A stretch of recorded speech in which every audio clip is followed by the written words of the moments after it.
რამდენიმე წუთის წინ კლინიკაში გადაიყვანეს მოშიმშილე მაღაროელი მირზა ლოლაძე. მას პირი აქვს ამოკერილი და მშრალში მშილობაზეა. სტაბილურად მძიმეა ტარიელ მიქაცაძის მდგომარეობა, ის საკვების და წყლის მიღებაზე უკვე მესამე დღეა უარს ამბობს. მაღაროელები ირაკლი კობახიძესთან შეხვედრას ითხოვენ, მაშინ როდესაც მთელი საქართველო აგიმხედრდათ. ჩვენ არასდროს გვიწოდებია არალეგიტიმურები. თქვენი ვალდებულებაა იზრუნოთ იმ ხალხზე, ვინც აგირჩიათ, ვკითხულობთ ოლიგარქის პრემიერის სახელზე გაგზავნილ წერილში. 7 მაღაროელი მე-16 დღეა შიმშილობს. მათი მთავარი მოთხოვნა თანამებრძოლების გათავისუფლებაა, რომლებიც მაღაროს დირექტორზე თავდასხმის ბრალდებით არიან დაკავებულები. მშრომელთა პროტესტი მას შემდეგ დაიწყო, რაც ჯორჯიან მანგანეზმა, რომლის მფლობელობაშია ყველა მაღარო ჭიათურაში, მუშაობა შეაჩერა და თანამშრომლები 60%-იან ანაზღაურებაზე გადაიყვანა.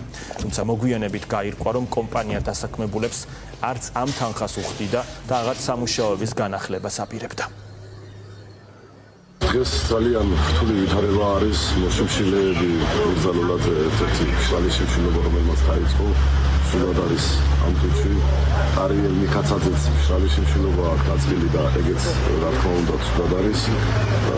დღეს ძალიან რთული ვითარება არის დღესდღეობით ქალაქში და ჩვენ რა ვიცი ველოდებით ბიჭებმა გადაგაწერეს თავისთავად და წერავენ იმის გამო ეს ბიჭები უსამართლოდ რო არიან დაპატიმრებულები, ვითხოვთ ბიჭების განთავისუფლებას.